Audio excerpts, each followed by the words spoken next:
नमस्कार, मैं हूं आशुतोष और आप देख रहे हैं सत्य हिंदी। सत्य हिंदी का विशेष कार्यक्रम श्रवण गर्ग की खरी खरी। हमारा वो कार्यक्रम जिसमें देश के जाने माने पत्रकार संपादक श्रवण गर्ग जी अपनी तीखी टिप्पणियां करते हैं मौजूदा राजनीतिक माहौल पर। उनकी तीखी टिप्पणियों से ना तो सत्ता पक्ष बचता है, ना ही विपक्ष, और दोनों ही तिलमिला के रह जाते हैं। इसलिए अब जबकि 4 मई को, माफ करिएगा 4 जून को चुनाव के नतीजे आने वाले हैं, लेकिन एक बड़ी अजीबोगरीब स्थिति खड़ी हो गई इस वक्त देश के अंदर। एक तरफ विपक्ष है जो कह रहा है कि 295 से ज्यादा सीटें उसके पास आने वाली हैं। दूसरी तरफ सत्ता पक्ष है जो कह रहा है कि 400 के नीचे तो सवाल ही नहीं उठता है। तीसरी तरफ एग्जिट पोल्स हैं जो कह रहे हैं कि 350 से लेकर 401 सीट तक जो है वो सत्ता पक्ष को मिल सकती है, यानी बीजेपी गठबंधन को मिल सकती है। अब इन तीनों के बीच में सच्चाई क्या है, इसको लेकर जबरदस्त तरीके से उहापोह की स्थिति है। इलेक्शन कमीशन पर भी गंभीर आरोप लगाए जा रहे हैं। हर व्यक्ति अपने हिसाब से एक विवेचना कर रहा है। जो सत्ता पक्ष के साथ है वो बहुत मजबूती के साथ कह रहे हैं कि किसी भी हालत में भारतीय जनता पार्टी को 325-350 से कम सीटें आने वाली नहीं। जो दूसरे हैं उनका कहना है किसी भी हालत में भारतीय जनता पार्टी को 220 से ज्यादा सीटें आने वाली नहीं है। ये जो उहापोह की स्थिति है, ये जो अटकलबाजियों का जो दौर चल रहा है, कम से कम मैंने पिछले 30 सालों में इस तरीके का नहीं देखा। हाँ, कई बार ऐसा जरूर हुआ है कि आपको ये लगता है, सत्ता पक्ष को ये लगता है कि उनकी सरकार आ रही, जैसे कि 2004 में हुआ और नतीजे पूरी तरीके से पलट गए। कई बार तमिलनाडु में हुआ है या फिर हरियाणा में हुआ है, एग्जिट पोल ने कुछ और कहे, नतीजे बिल्कुल अलग आ गए, पूरी तरीके से उल्टे हो गए।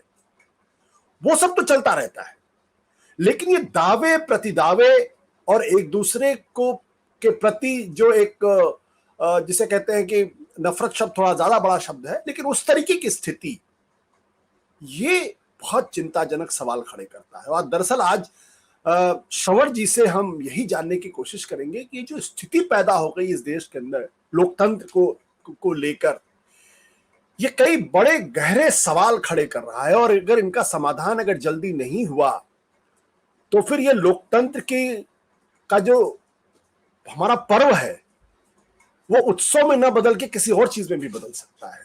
ये गंभीर सवाल है। श्रवण जी, जो बात मैं कह रहा हूं, हो सकता है आप मेरी बात से असहमत हो, आपकी क्या प्रतिक्रिया है? देखिए, चुनाव में 400 से ज्यादा सीटें मिल सकती हैं, मिलती रही भी नहीं है। एक बार मिली है 1984 में 414 सीटें मिली हैं, पर वो एक अलग मुद्दा था। श्रीमती इंदिरा गांधी की हत्या के बाद जो देश में एक माहौल बना था गमगीनी का, निराशा का, वो उसकी उपज था। देश में लोकतंत्र की हत्या के बाद 400 से ऊपर सीटें अगर मिलती हैं या लोकतंत्र की हत्या हो रही हो या होने वाली हो या उसका अंदेशा हो नागरिकों में, या लोकतंत्र के जिंदा रहते हुए 400 से ऊपर सीटें मिले, बड़ा फर्क है। ये जो 8 एग्जिट पोल्स आए हैं उसमें से 3 400 से ऊपर बता रहे हैं। ऐसा लगता है कि लोकतंत्र के लिए सारे जूते एक ही फैक्ट्री में तैयार हुए हैं।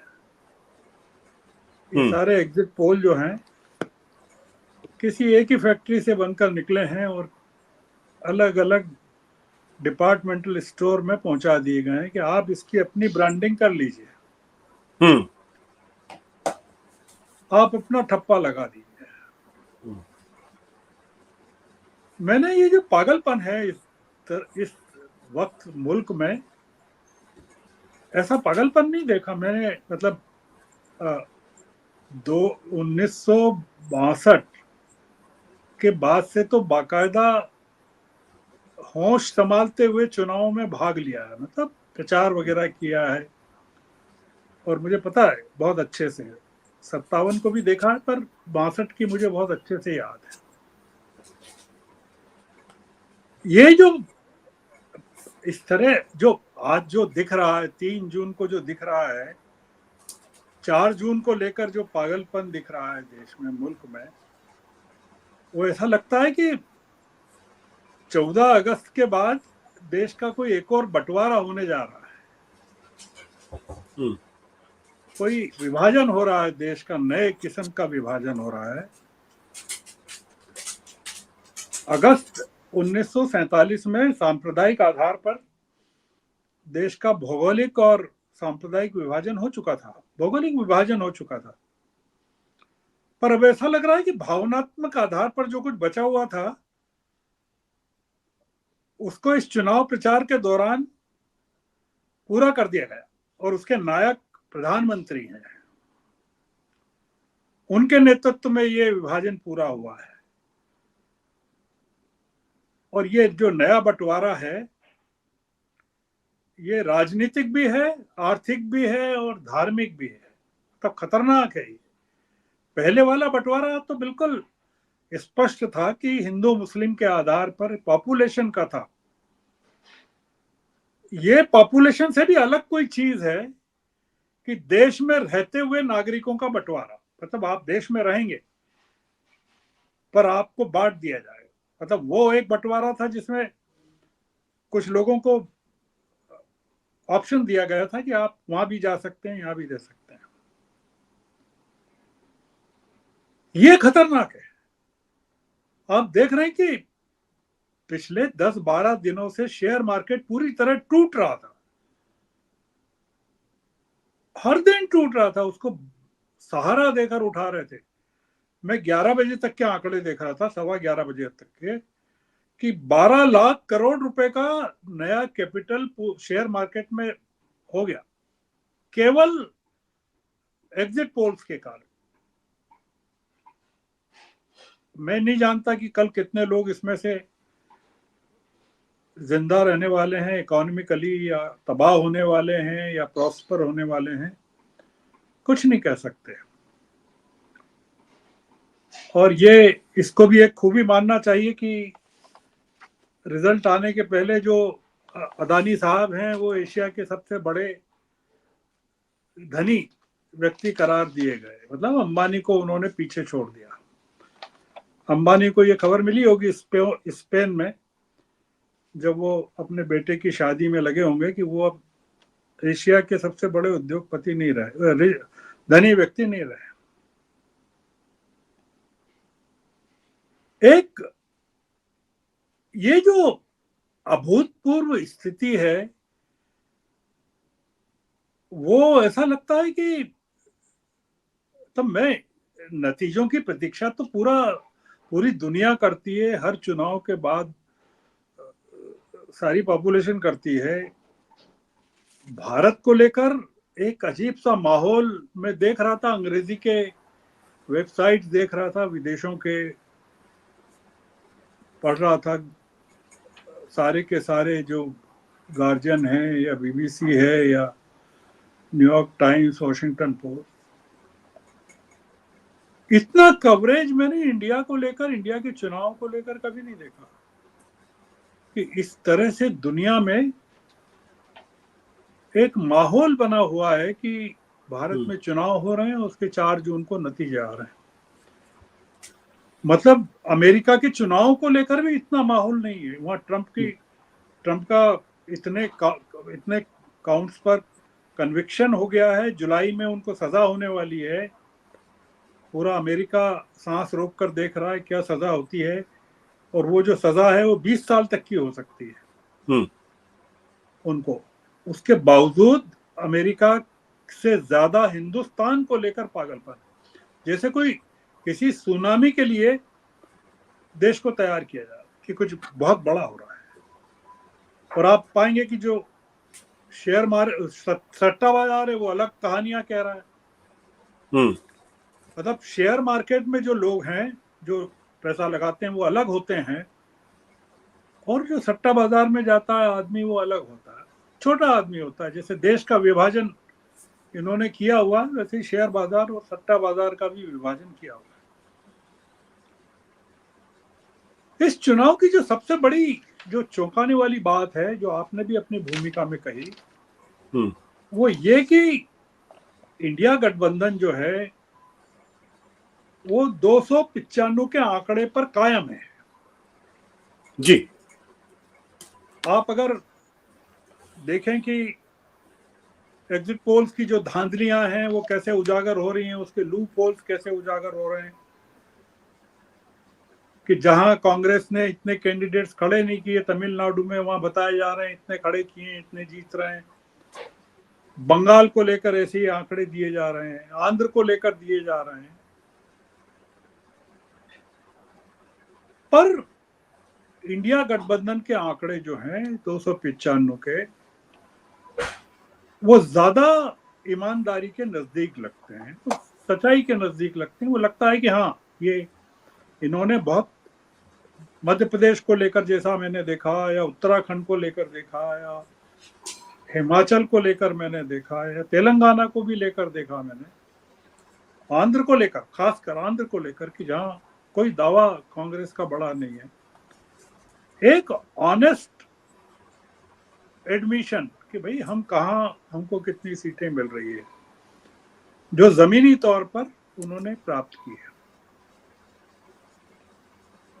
तो मामला क्या है? मामला यह है कि अब अगर कल के जो फैसले हैं, जिनको लेकर तमाम तरह की बातें हैं, जिसमें धांधलियां भी हैं, अतिरिक्त वोटिंग भी एक पर्टिकुलर टाइम फ्रेम में करवाई गई, इस तरह के आरोप हैं, ईवीएम को लेकर आरोप हैं, चुनाव आयोग को लेकर आरोप हैं। तो अगर इसके बावजूद जनता का जो फैसला हम मान रहे हैं, जिसको 295 का, जी। वो आ जाता है, या 295 नहीं भी आए तो 272 भी आ जाता है, हम उसमें और कम कर दें, 295 23 सीटें और कम कर दें,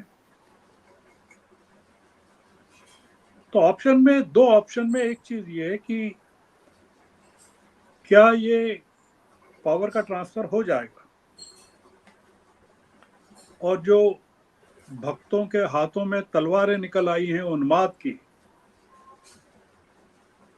वो क्या वापस म्यानों में चली जाएंगी? मतलब वो मान जाएंगे कि हाँ, ये फैसला जो एग्जिट पोल का था वो गलत था और ये सही है। दूसरा ये कि जैसी कि चर्चाएं हैं, जैसा शेयर बाजार कह रहा है, जैसा मोदी जी का कॉन्फिडेंस कह रहा है, हम्म। अगले 100 दिनों की तैयारियां शुरू हो गई हैं सरकार में, और फैसले अगर जैसा अमित शाह दावा कर रहे हैं, अगर एनडीए के पक्ष में चले जाते हैं, क्या विपक्ष उसको स्वीकार कर लेगा? क्या वो जो जनता है विपक्ष के साथ खड़ी हुई है इस समय, 62% जनता देश की, हम्म। 60% मान लीजिए, 58%, 55% मान लीजिए, मतलब एनडीए की 38% और विपक्ष की 58%, जी। 20% ज्यादा जो जनता इस समय विपक्ष के साथ है, वो क्या स्वीकार कर लेगी अगर ये जो एनडीए की सीटें उतनी मिल जाती हैं जितनी मिल रही हैं? क्या देश में जो विपक्ष के राज्य हैं, केरल है, तमिलनाडु है, कर्नाटक है, आंध्र है, आंध्र का तो फैसला आना ही है अभी, आंध्र की में किसकी हुकूमत आती है, बराबरी का मुकाबला है वाईएसआरपी और टीडीपी में। वैसे ही उड़ीसा में अभी बराबरी का मुकाबला है, हो सकता है पटनायक फिर से आ जाए, हो सकता है वाईएसआरपी, महिलाओं ने बहुत बड़ी संख्या में जगन को वोट दिया है। क्या विपक्ष स्वीकार कर लेगा? ये बहुत बड़े सवाल जो पैदा हो रहे हैं, वो इस समय हवा में है। और सबसे बड़ा सवाल ये, एक सवाल अपनी जगह है कि ये जो प्रशांत किशोर से जब पूछा गया था कि कितनी सीटें मिलेंगी, तो उन्होंने कहा 303 मिलेगी। और फिर उनसे करण थापर ने दूसरा सवाल पूछा, एनडीए का क्या होगा, तो उन्होंने कहा एनडीए को छोड़ दीजिए, क्योंकि अगर इनकी सरकार बन गई मोदी जी की, बीजेपी की, तो बहुत सारे दल आप बाद में टूटकर आ जाएंगे, नए दल आ जाएंगे। तो क्या सवाल ये भी है कि ये फैसला जो आ जाता है एनडीए के पक्ष में, तो क्या इंडिया अलायंस टूट जाएगा? और जो ममता एनडीए इंडिया अलायंस को बाहर से समर्थन दे रही थी, वो क्या एनडीए को समर्थन देने लगेंगे बाहर से? और आखिरी बातचीत ये है आशुतोष जी, जी, वो ये कि क्या जिस जनता को राहुल गांधी ने अपनी 2 भारत यात्राओं के दौरान इतने एस्पिरेशंस के साथ, इतनी उम्मीदों के साथ एक अहिंसक क्रांति के लिए सड़कों पर खड़ा किया है, मौन क्रांति के लिए खड़ा किया है, एक मिलिटेंट होती हुकूमत के सामने खड़ा किया है, वो जनता क्या करेगी? वो क्या करेगी? मतलब वापस उसको क्या करना चाहिए? मतलब वो जिन मुद्दों को लेकर वो जनता सड़कों पर आई थी, बेरोजगारी, महंगाई, उन तमाम मुद्दों को क्या वो वापस लेकर अपने घरों में उसी तरह लौट जाएगी कि जो जिन मुद्दों के साथ वो आई थी, वो मुद्दे अब तो वापस खत्म हो गए? ये जो 4 जून का जो फैसला है, ये बहुत सारे सवाल देश के सामने खड़ा करने वाला है। सबसे बड़ा सवाल ये है कि ये जो पागलपन सवार हुआ है लोगों के सिरों पर, वो पागलपन कितने दिनों तक कायम रहने वाला है, और वो देश की राजनीति को और देश के विकास को लोकतंत्र की तरफ ले जाएगा कि तानाशाही की तरफ ले जाएगा, या अधिनायकवाद की तरफ ले जाएगा? और उसमें किसी संसद की जरूरत पड़ेगी कि नहीं, या नई संसद की भी जरूरत पड़ेगी कि नहीं, और उसमें विपक्ष की जरूरत पड़ेगी कि नहीं? क्योंकि ये बहुत जो चल रहा है वो अप्राकृतिक है, नेचुरल नहीं है, और लोगों की जिस चीज की प्रतीक्षा कर रहे हैं उसके अनुसार नहीं होने जा रहा है। जी, thank you sir, thank you.